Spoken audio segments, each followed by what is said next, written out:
Hey, what's going on, guys? I appreciate you tuning in again.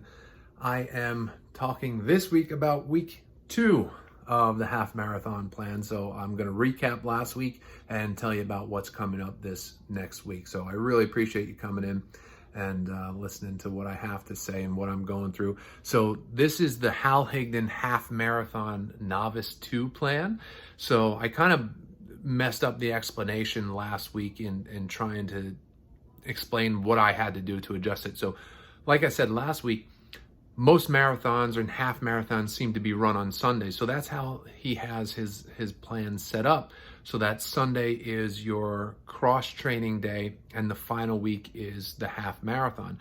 So what I did was I slid everything that's usually on a Sunday at the end of the week to be a more usual week where Sunday starts the week. So all of those cross training days are now starting the week, and the long runs are on Saturdays to match up with the Saturday race. So it kind of works out. The final week, I just slid everything over one day. So if you ever use a plan, obviously you can figure out how to adjust it for you. But Sundays, I start my week with the 60-minute cross training. Then Monday is a rest day throughout all of it. The last week, like I said, is a little bit different. Then we have 3-mile runs on Tuesdays. And then Wednesdays are 3-mile, 4-mile, or 5-mile runs. Thursdays are all 3-mile runs. Friday is another rest day for me. And then Saturday are the long runs. So it starts with 4 miles, works its way all the way up to 12 miles the week before the race. And then the last week, the so-called taper week, again, I just slid everything over one day. So instead of the race being on Sunday, the race is on Saturday. There's no cross training that final week. And I start my week with a Sunday rest day, then 3 miles Monday, 2 miles Wednesday, 2 miles Thursday. Yeah, no, see, I'm still screwing it up. Rest Sunday, 3 miles Monday, 2 miles Tuesday, 2 miles Wednesday, rest Thursday, rest Friday, and then the race on Saturday. So the other thing that I wanted to mention about this plan is, in addition to those long runs on Saturdays, he also mixes in 2 races. So there's a 5K race on week 6 and a 10K race week 9. So it's something important for those of you. I mean, if you're truly a novice to this and you're starting with a half marathon, maybe you have a group of friends that do half marathons and you've decided that's how you're going to plunge into running. You've never done races before. You don't know what to expect on race day. So you could go through an entire 12-week plan, do everything right, and then show up on race day and have something go wrong. You know, I've been to races where you have 500 or 600 people and they have maybe 2 porta potties. So you're sitting there, you don't know better. The race is about to start in 5 minutes. You're like, oh, I have to go to the bathroom. And there's 40 people in line to use the 1 or 2 porta potties. And you end up freaking out or missing the start or what have you. And it could, it can derail your race or throw you off or get a bad start that you have to make up for. So it's good to have a few races under your belt before your big race that, in this case, you've been training 12 weeks for. So I like that that's mixed in there. Thankfully for me, I've made a lot of those mistakes before. I've been to races where the organizers maybe didn't do a great job, or the porta potties the other side of the park, or it's just jumbled. You get there to get your race packet and they're disorganized, or because they only have a few volunteers, there's 60 people waiting to get their packets. So those are things that, if you've done 1 or 2 races during your training, okay, I'm not the type of person who can show 30 minutes before the race and be good to go. Maybe I need to be there an hour before the race to make sure that, if I have an issue with worrying about these things, my anxiety isn't through the roof before we even get to the race. So it's good to mix those things up and have some practice races in there. So I really thought that was an important part of this plan as well. So I just wanted to clarify. I was trying to do it off the top of my head last time we spoke about how I shifted it, but that kind of clarifies it for you a little bit. And that last week, that taper week, like I said, I just slid everything over, and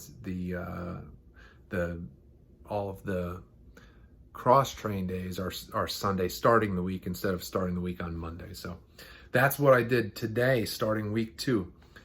This is my cross train day. We'll get to that in a second. First, I want to talk about last week. So when we talked last week, I had snuck out and we didn't end up getting much of that storm, thankfully. So I thought it was a feeder band at the time. I thought I was going to sneak out and I was going to get back and it was just going to be another feeder band like they usually are. And it was sunny the rest of the day. So any of you local who watched my video, you probably said, what the hell is this guy talking about? So I don't know. I don't know what that was, but it was clear in the morning, then it was storming mid-morning, then it was clear, and that's when I snuck out to do my exercises, and nothing the rest of the day. So it came overnight in this area, and it really wasn't much of a storm for us. It skirted by, thankfully, and it seems my brother and family up in New Jersey got more damage from the storm than we did here in Florida. So luckily they have their electric back, and there's no major damage up there. A lot of trees down, or tree limbs rather, in their yard, things like that, but nothing major, thankfully. So we skirted it. We're lucky, very thankful. So last week I started with that, had 2 rest days. Like I said, it's a Monday and a Friday rest day, and then 3 miles Tuesday, Wednesday, Thursday, and then 4 miles on Friday. So felt pretty good. I was trying to beat some of the weather during the week. The Tuesday, Wednesday, Thursday runs were kind of dodging storms, getting out there, and my wife has a lightning tracker on her phone, and I'm wrapping up work, and you just hear her phone going bing, bing, right as I'm like, oh, I'm about to go for a run, what the heck? And so it's, you're looking at the radar, how far is it? Luckily her tracker tells how close the hits are, or the lightning strikes, and they're 10 miles out, 15 miles out. And that, for me, I'm doing like a 30-minute run. So a 3 mile, 27 to 30 minutes, somewhere in that range. So I know that if everything's pretty far out, I should be pretty good. But it's Florida. There's a ton of lightning, so you don't really want to mess around with it. But most of it, luckily for us, kind of sticks north of us. I don't know, something to do with the inlet maybe, or the river or something. It kind of hangs out there before it comes to us. So if I know that's what's going to happen, it goes from inland out to the ocean sometimes. If that's what's going on, I can run and it will usually be fine. So I was able to sneak out. I think it was 2 out of the 3 days I had to sneak out before it happened. One of the days I ran during the day. I was able to get a run in during the day at like 1 or 2, something like that. And so I just, the 2 days, I think it was Tuesday, Wednesday, I was messing around with the storm. So Thursday, I said, well, I'm just going to go out after lunch and get a run in and then work late. So that's what I did that day. And then Friday, I ran early. It's the first time I've ran before noon in a long time. And Saturday was gorgeous out. There was no humidity. There was actually a little bit of a breeze. I think it was still mid to high 80s, but it was just perfect running for me for Florida weather. So it wasn't that oppressive, humid weather that I'm usually dealing with, or I'm dealing with the heat of the afternoon just in general. So thankfully it was really nice out, and it was a nice run. So that's an easy week. That's a super easy week. It's 13 miles. What Hal Higdon plans break down is how you should run based on how it's listed. So if it's listed as a 3 mile run, it should be conversational pace. Then the long runs, what he's saying is 30 to 90 seconds slower than your race pace. And then if the plan lists 3-mile pace, you should be running it at your half marathon goal pace. And then of course the 5K or 10K race, you should be running at race speed for those races. So you can use calculators out there. I don't know if you guys are familiar with them or have ever seen them, but there's race pace calculators out there. So you can put in your most recent race that you've run and your results, and it will tell you what your race pace should be for different races. So if you've just run a half marathon, you pump it in and it'll give you a breakdown of what your 5K, your 10K, what your 1 mile even should be. So you kind of have a goal of what you should kind of expect. So it's hard, obviously, to go from 5K to half marathon, in my opinion, especially if you've never run a half marathon. I use that to set my goal for the second race. The first race, I was just kind of, what's a decent time for a half marathon? And, there's all different answers to that question online in forums, and you can kind of set whatever you think it should be. But my goal was 2 hours, was to be better than 2 hours. And I did. I think I finished 157 or something like that. My first one. My second one was 153. My goal was 145, and 153. I was pretty close. And then the third one, we won't talk about that again this week. But you can use a calculator. So once you complete your first one, you punch in, okay, I got my half marathon at 157. What should my other races be? And they're pretty accurate. So surprisingly, I was impressed with how close they were to my actual race results, because I'm more of a 5K runner. I run more of those, obviously, than half marathons every year. And when I finished my half marathon, it was pretty dead on. When I pumped it into the calculator, it was pretty accurate as far as what my 5K times were. So that's something that you guys should look for. So that's what I use. So, I generally know what my 5K finish is going to be like, but I've never done a 10K. I mean, I've done them for, I run 6 and change mile runs before, and I've run half marathons. So I've clicked off where I use a Garmin watch, and it gives you like badges, they say, so it'll click off, hey, 10K, you've run your fastest 10K. So it was part of a half marathon. I've never done an actual 10K race where, like I have as many 5K races. So that's something that obviously this year it's probably going to be some virtual race, if at all, if I don't just do it on my own. So the 5K race, I wanted to mention this. It actually lines up. The week it's the 6th week of the plan, and it actually lines up with the weekend that would normally be the Steven Siller race, the Tunnel to Towers 5K that I run in Altamont Springs here in Florida. So that's I believe that's Saturday, September 12th. So again, as we get closer to that, I'll let you guys know what I'm looking to do, how I'm going to ask you guys to maybe help out with raising money for that foundation. But that's the weekend that I'm targeting. So that would be Saturday the 12th. The 6th week of the plan is the 5K race. So like I said, I generally know how I'm going to do on a 5K. And since they're not doing that race this year, I'm going to do some virtual option and, let you guys know what my results are. And maybe I'll ask you guys to maybe based on speed or something like that. I don't know. Maybe put some comments below how you'd like to hold me to it. Like if I break a certain minute mark, maybe I can ask you guys to put in more money or something like that. Like if I break 24 minutes, maybe you guys will do $25 instead of $20. I don't know.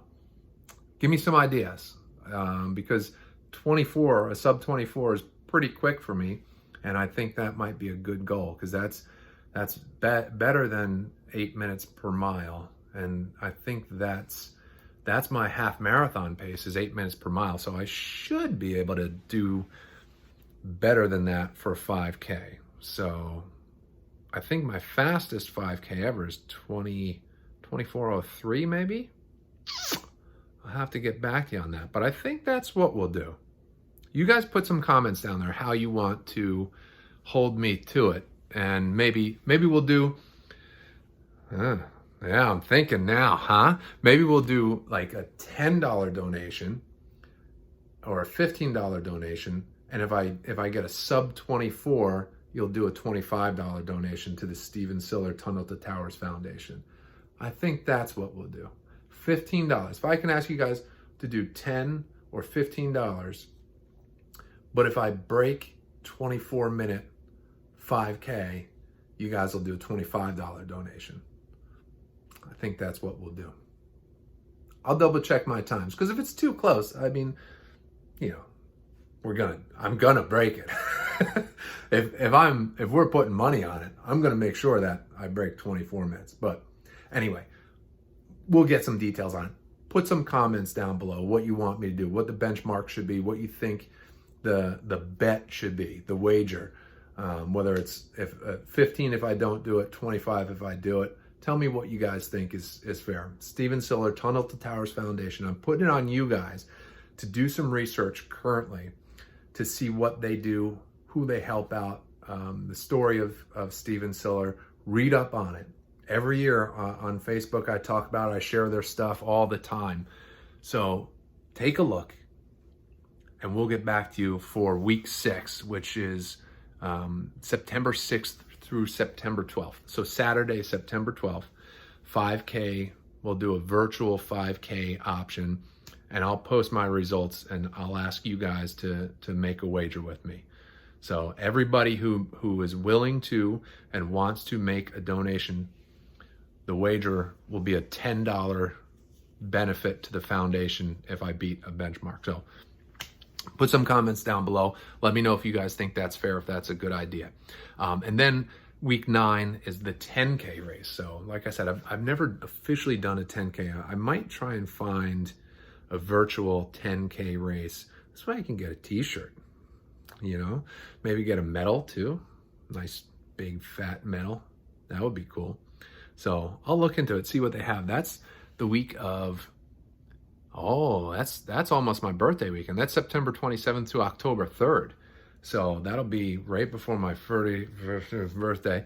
And we'll do something for that too. Maybe you guys send me some birthday wishes, but I don't know. We'll figure some kind of virtual race, and I'll ask maybe you guys to come do it with me, virtually, of course. Stay safe and stay healthy. So anyway, I wanted to catch up with you guys. What I have coming up this week, got the cross training today that I did. So I did the about 35 minutes on my bike, again, chasing that storm.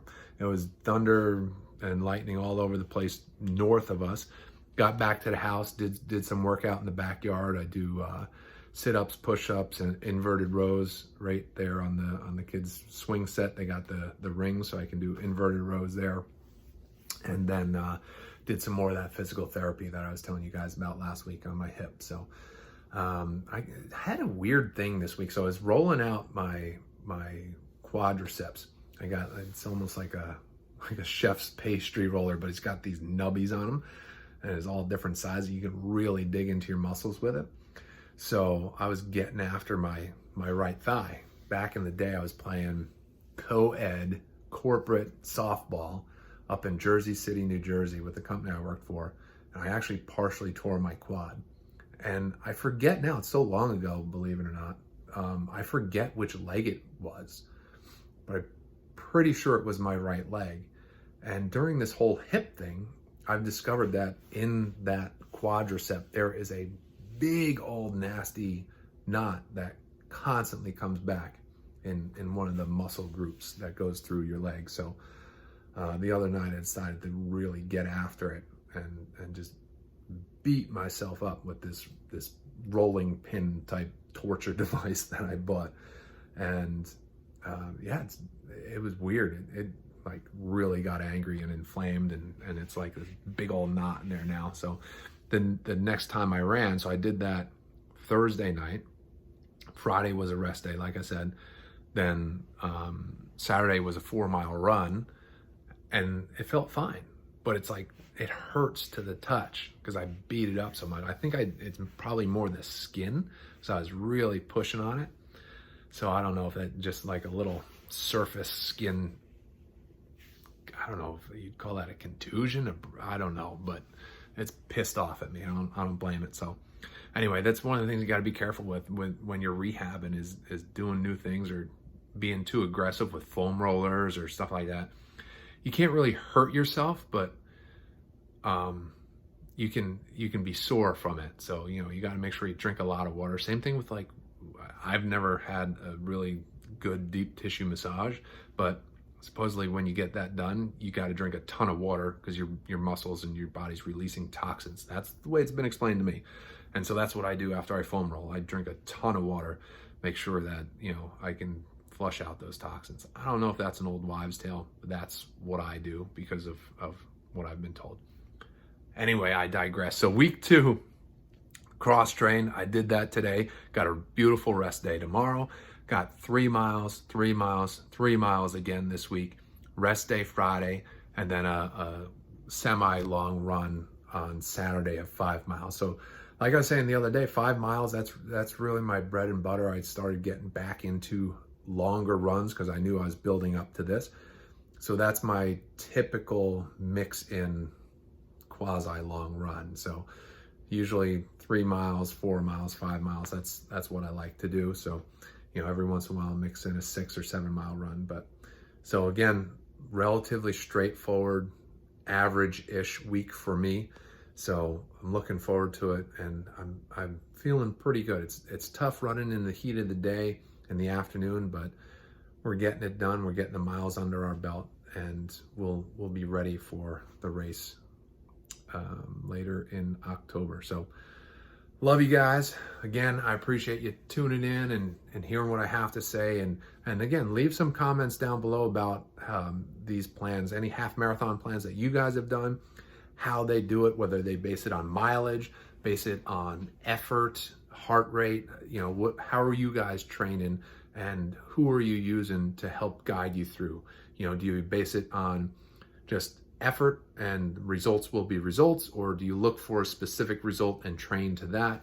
I'm really interested in that aspect of it. So leave some comments or some links below about the different plans that you've used. I really appreciate you guys. And again, this is as much for me telling you what I'm going through. It's for you guys too, to bounce some ideas off of each other. Maybe you guys learn from me. I can learn from you. Somebody else can learn from one of you guys posting something down below. So I really appreciate you guys tuning in. Had a lot of people watch the videos last couple weeks. So I really appreciate it, guys. We'll keep doing this every week. Let you know what I'm going through, how I'm feeling, any more stupid things I'm doing with these stretching out my body. But anyway, love you guys. Thanks. Talk to you soon. See you.